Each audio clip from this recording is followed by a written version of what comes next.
Hey, what's up everybody? Welcome back to another Wuthering Waves reaction. Today we have With Glory I Shall Fall. This one had a lot of likes on a comment by Real Cool Crownless and a lot of other individual comments saying for kind of just generic version 2.2 songs. So I was like, okay, I'll just start with this one. This comment did have a few of them in there, as did a few other comments, but I'm just going to start with one. Obviously, I'm not going to get to like 4 songs in one video. We would be here all day. So I guess without further ado, let's go.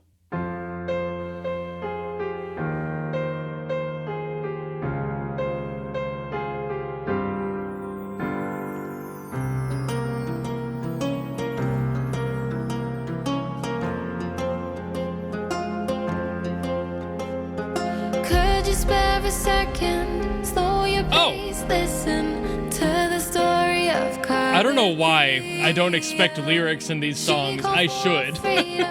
She a for legend, dreaming of splendid adventure. It had such an interesting beginning. So I was listening really close.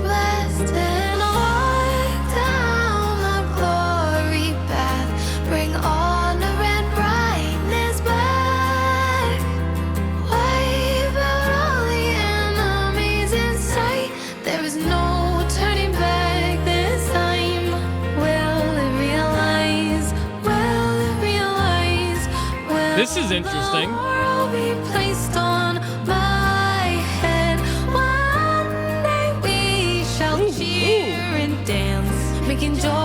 Oh, this is neat.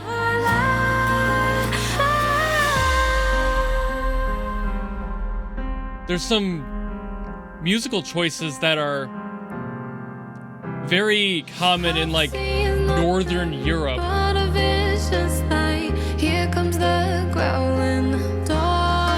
Especially in like folk and traditional music, so I'm like, that might be intentional for the vibes here. I'll talk about those later.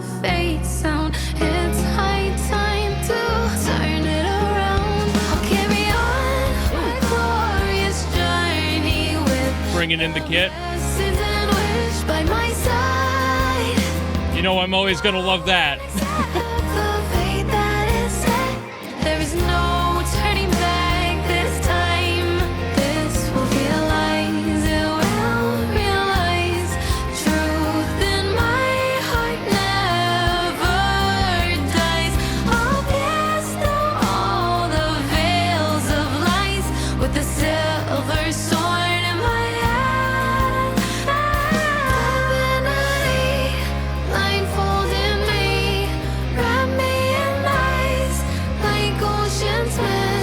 I'm still that girl, carry the hopes, I'll break the shackles, free the souls trapped in those dark wells. Carry that bridge all the way to the end. Oh, nope, okay. Ate my words there. Until. They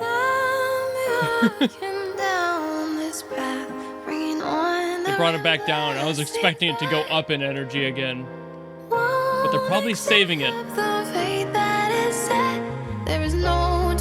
There's the bass. There it is.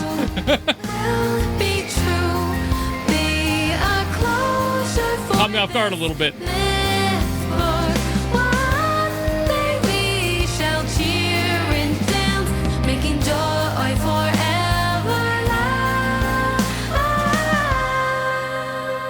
It's lots of minor snare work in that drum part too. Little ghost notes and like mini trills that they're putting on there. It's kind of nice actually. A little bit more dancey. It kind of brings up the energy.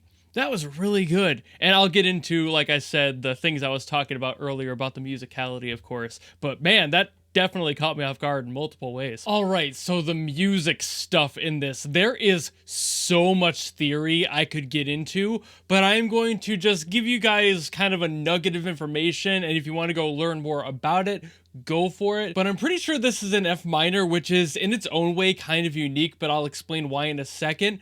but I also believe that this is an Andalusian cadence, which is usually something played on flamenco guitars, but the cadence of it also kind of plays itself very well to almost like bardic sort of sound, something that would be very storytelling and kind of romanticized in a way, albeit a lot of bardic music in true history was done in major chords and simple major keys, pretty much. It's like you want to be able to simplify it so people can sing along, remember it well. A lot of bards did that sort of thing in traditional music. You get to the Hollywood side of things, and kind of this is what happens. Musicians get a hold of it, they want to make it sound more interesting, and you get stuff like the Andalusian cadence being used in a lot of stuff. I can't really think of any direct examples like right off the top of my head that does this sort of thing, but I've heard it in video games a bunch. I'm sure stuff like Baldur's Gate 3 has had a couple. I haven't played that game, but I can almost guarantee you that there's some bard in some city somewhere playing an Andalusian cadence, and it's just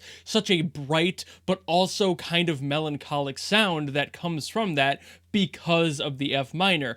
That's what's interesting about it, that it's kind of being sung and performed as a song like a bard would sing, something telling you about a story of a great hero or an event that happened in the past, and they are just retelling this for a crowd somewhere. It's very much phrased like that in the lyrics, but usually, again, those are much brighter and more energetic and kind of have an uplifting energy, whereas this, being in a minor key, is not quite doing that. And that's what's interesting about this Andalusian cadence, is that I think that this kind of augments it a little bit. There are definitely patterns in here that I'm like, oh yeah, that's Andalusian. Like in the main beef of the song, the chorus, that feels more standard Andalusian, but then I think the verses and like the very beginning of the song are using like a variant of the Andalusian cadence. And that is what's so curious to me, because you don't really hear too many times people going for that sort of an approach, because it can be hard to control when you take something that's standardized like a cadence or a different mode of a key, and you want to be able to change it up a little bit and make it sound more unique. That can be difficult to like find the balance there and get it to sound like all one cohesive song. And I believe that this is a beautiful example of that. The fact that they were able to kind of shift things around. There were chords in here I wasn't expecting to hear. Like sometimes when I was expecting to hear it go back to a 5, which for those who don't know, the 5 is the 5th, which is usually the dominant chord in a key. And there are different placements for each of those in a standard like key and chord progression. So like 5 is just one example here, but I was kind of expecting it to like go back to a 5, and instead it shifted to a 6 or a 7, and I'm like, whoa, what's happening here? And they were kind of using that as a bridge to augment the next phrase and change the pattern of what's going on there. Basically, this entire song was kind of subverting my expectations of what this may have been. Just like I was thrown off by the lyrics in there, I didn't expect to hear a story about this character, honestly, but at the same time, it did that so well and also carried the music with it. It changed and evolved with the story being told, which is kind of unique, not purely because the song was telling a story, that's pretty common, but because it was taking you through every single step and changing the song to affect the importance of each phrase. Especially recently on the channel, I've been listening to a lot of music that kind of sticks to the 3-act structure, which is perfectly fine. You want a beginning, a middle, and an end. That's great. But this one kind of went up and down constantly. It like would change the chord progression depending on what it was talking about in the song and how they wanted you to feel. That's something that's very bardic about this and very much a storyteller's approach to a song. It had so much more life. This song was breathing, not to mention it was also in 3/4, which has a waltz to it because it is kind of the standard for waltz. And 3/4 time has just much more of a flow to it that makes you kind of bounce with it. Again, something done a lot in bardic music, especially tavern style music back in the day. So this just has a bunch of that. Not only the keys, the chords, the cadence and progression were all kind of going for this same approach of let's get the rough energy and vibe of a tavern bard telling a story of a bygone or wayward hero in some way, and like let's go for that and tell it in a very musically interesting and unique sort of way. It's been a while since I've heard a song that's been this involved with telling its story and shifting its approach as the song goes. Usually you just get that straight up 3-act story. It's like, okay, But this is multiple events happening in one story. It is pulling you left and right. It's bringing you with the protagonist of the story. And it's done so well, matching that with all of these cadence changes and everything, all the chords and just the key in general, kind of keeping you at this melancholic state where you're like, I don't know if I'm supposed to be happy right now. Like, there were definitely major chords being utilized in this. There are major chords in the key of F minor, but at the same time, you're like, am I supposed to be happy in this moment? Are things going well? And usually it would pull you back down and bring you back down to ground, like, hey, don't get too excited.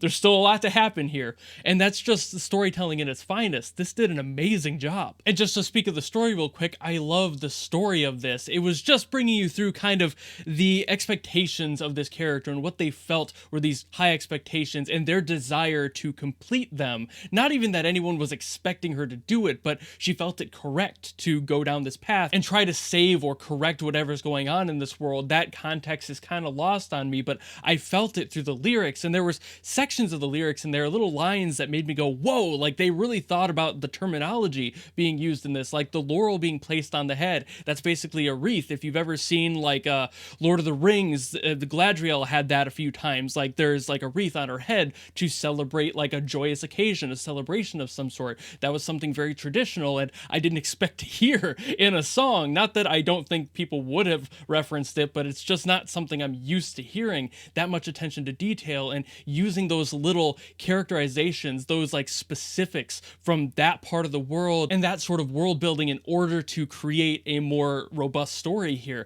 It's even better. And there's little things like that all the way through, just constant little phrases where I'm just like, woo, they actually paid attention. Like somebody paid attention in history class, but also clearly did their research to make sure that this felt and sounded right, like it was truly a song about triumph, but also the tribulations therein. But despite me mentioning how it's kind of written like a bardic song would be in a tavern where they're like reflecting and telling you the story of this person, this is written in the first person, so it's like kind of their thoughts and what's going on in their head, but it's written very much in the way that somebody would recall these sorts of like word of mouth grand feats that people would be dying to hear, and just like that's what entertainment was back in the day. And I think they did a great job within reason, being it does still definitely kind of bridge that gap between fantasy and reality. There's a lot more reality in this song than I anticipated there to be. I'm so used to hearing so extreme fantasy that it was almost a whiplash getting this much